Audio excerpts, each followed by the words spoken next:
Shalom, sahabat CS dimanapun Anda berada. Jumpa lagi bersama dengan saya, Pendeta Cecep Suparman atau Simon Cecep. Saudara-saudara sekalian, pada kesempatan kali ini, firman Tuhan berjudul Tekton. Ya, Tekton. Tekton, ya, ini tukang kayu. Ya. Matius pasal 13 ayat 55. Dikatakan begini, saya bacakan buat kita semua. Matius 13 ayat 55. Bukankah ia, maksudnya Yesus, bukankah ia ini anak tukang kayu? Bukankah ibunya bernama Maria dan saudara-saudaranya Yakobus, Yusuf, Simon, dan Yudas? Jadi ada 4 saudara biologis dari Tuhan Yesus, ya, dari ibunya Maria. Saudara, pertanyaan ini adalah pertanyaan dari orang Nazaret. Ya, ketika Yesus berkunjung ke tempat di mana dia dibesarkan, Nazaret, orang Nazaret tidak percaya.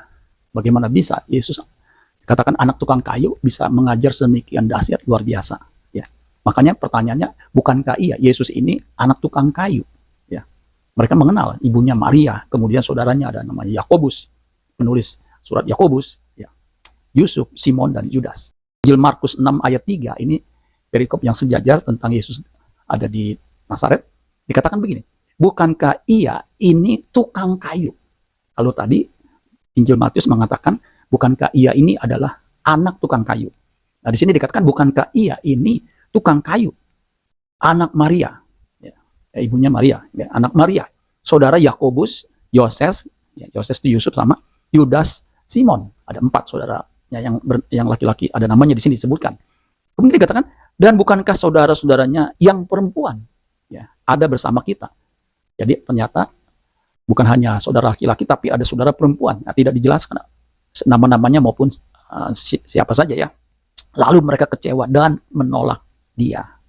Nah, pertanyaannya, Yesus itu anak tukang kayu atau tukang kayu, saudara? Dua-duanya benar. Yesus anak tukang kayu, karena Yusuf itu tukang kayu, dan dia anaknya, sehingga Yesus itu anak tukang kayu. Ternyata dia bukan hanya anak Yusuf, si tukang kayu itu, tetapi dia juga mewarisi keahlian, kemampuan dari Yusuf, si tukang kayu itu, sehingga Yesus juga benar tukang kayu. Dia anak tukang kayu, dan juga dia tukang kayu. Nah, tukang kayu, di sini dari bahasa Yunaninya tektonos, tektonos, ya. Itu berasal dari kata tekton, ya, makanya ada kata teknik, ya, ini asal katanya dari sini, tektonos, dari kata tekton. Nah, tekton itu artinya craftsman. Craftsman itu seorang yang ahli, seorang tukang, pengrajin, ya. Carpenter, tukang kayu, kita tahu, ya, carpenter, tukang kayu yang bikin mebel, bikin kursi, bikin meja, ya, yang berhubungan dengan kayu. Artificer, tukang atau pencipta yang menciptakan dengan kreativitasnya. Jadi jelas Yesus itu tukang kayu, anak dari tukang kayu yang mempunyai keterampilan, yang mumpuni, ya.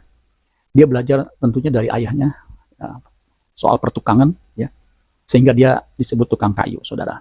Nah, sebagian besar hidup Yesus itu kegiatannya, pekerjaannya adalah tukang kayu, ya.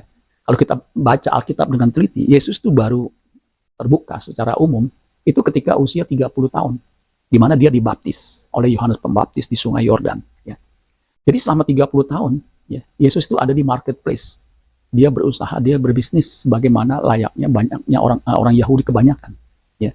Dan dia baru berkiprah sebagai rabi, sebagai guru, ya, yang disegani, guru muda, ya. Itu pada usia 30 tahun ketika dia dibaptis, kemudian dia merekrut 12 muridnya yang nanti bakalan disebut dengan rasul. Bukan hanya 12 murid, tetapi dia juga merekrut 70 murid. Itu dicatat di Lukas pasal 10, ayat 1, kemudian ayat 17. Dan 70 murid itu diutus. Diutus oleh Yesus. Selalu bisa baca di Lukas 10 ayat 1. Kemudian kembali Lukas 10 ayat 17. Nah, yang 12 ini senantiasa mengikuti Yesus. Ya, kenapa 12? Ya, angka 12 ini bukan satu kebetulan. Bangsa Yahudi, ya, itu bangsa Israel ada 12 suku. Ada 70 tua-tua. Nah, 70 ini murid Tuhan Yesus ini dari sini, saudara, ya. Jadi, saudara sekalian, apapun profesi kita, ya, apakah kita ada seorang dokter, seorang pengacara, seorang driver, seorang apapun banker, ya, yang di marketplace yang bekerja, seorang tukang, apapun profesi kita di marketplace, ya, sebenarnya itu marketplace itu adalah ladang pelayanan kita. Jadi ladang pelayanan itu tidak harus di gereja, saudara. Ya, kalau saya sebagai pendeta, ladang pelayanannya adalah di gereja, di pelayanan, saudara. Ya. Tapi dulu, 20 tahun lalu, saya sebagai banker, sebagai karyawan, ladang pelayanan saya adalah di marketplace, ya, melayani orang lain di tempat saya bekerja. Ya. Nah, jadi saudara sekalian, sesungguhnya ruang ibadah kita, ya, itu adalah dimanapun kita berada, kita mengabdikan diri, kita menjadi berkat. Nah, itu ruang ibadah bagi umat perjanjian baru. Jadi tidak harus di gereja di tempat di mana kita diperlengkapi supaya kita bisa diutus di marketplace menjadi berkat. Ya. Jadi ruang ibadah kita adalah dimanapun kita berada, ya. Di mana bumi dijunjung, nah, ruangan itulah ibadah kita, di mana kita hidup kita itu menjadi nyanyian pujian yang menyenangkan hati Tuhan. Dengan apa? Dengan menggunakan segenap keterampilan kemampuan kita untuk memberkati orang lain. Dengan kita memberkati orang lain, melayani orang lain, kita melayani Tuhan. Nah, itu adalah ladang pelayanan kita. Roma pasal 12 ayat 1, ini jelas menekankan hal yang saya tadi katakan. Roma 12 ayat 1, karena itu saudara-saudara, demi kemurahan Allah, aku menasihatkan kamu. Ini tulisan Paulus kepada jemaat Roma. Paulus itu adalah seorang Yahudi, seorang guru, ya, seorang ahli Taurat dari golongan Farisi. Ya, gurunya jelas Gamaliel. Ya, Gamaliel ini bukan hanya guru, bukan hanya rabi, tapi gurunya guru, ya, rabuni, ya, rabat, guru dari guru Yahudi. Karena itu saudara-saudara, demi kemurahan Allah aku menasihatkan kamu supaya kamu mempersembahkan tubuhmu sebagai persembahan yang hidup, yang kudus dan yang berkenan kepada Allah. Itu adalah ibadahmu yang sejati. Jadi mempersembahkan tubuh sebagai persembahan yang hidup, yang kudus, yang berkenan kepada Allah. Kemudian Paulus menyimpulkan itu, mempersembahkan tubuh itu ibadah yang sejati, ibadah yang sesungguhnya. Jadi ibadah yang sejati, yang sesungguhnya itu adalah ketika kita mempersembahkan tubuh kita untuk melayani sesama. Tubuh ini punya anggota, punya organ, ya, anggota seperti tangan, seperti kaki, seperti otak, seperti mata. Semua, telinga, hidung, organ tubuh kita itu digunakan untuk senjata kebenaran. Bagaimana melakukan hal-hal yang berkenan kepada Allah. Bagaimana kita bisa memberkati orang lain. Bagaimana kita bisa bermanfaat buat orang lain. Tidak melukai, tidak menyakiti. Itu ibadah yang sejati. Jadi buat apa kita ke gereja? Tetapi di dunia, di mana kita tinggal, kita membawa malapetaka buat orang lain. Tidak ada gunanya, saudara sekalian. Justru di ibadah, di gereja, kita diperlengkapi, ya, oleh gembala. Dengan apa? Dengan firman.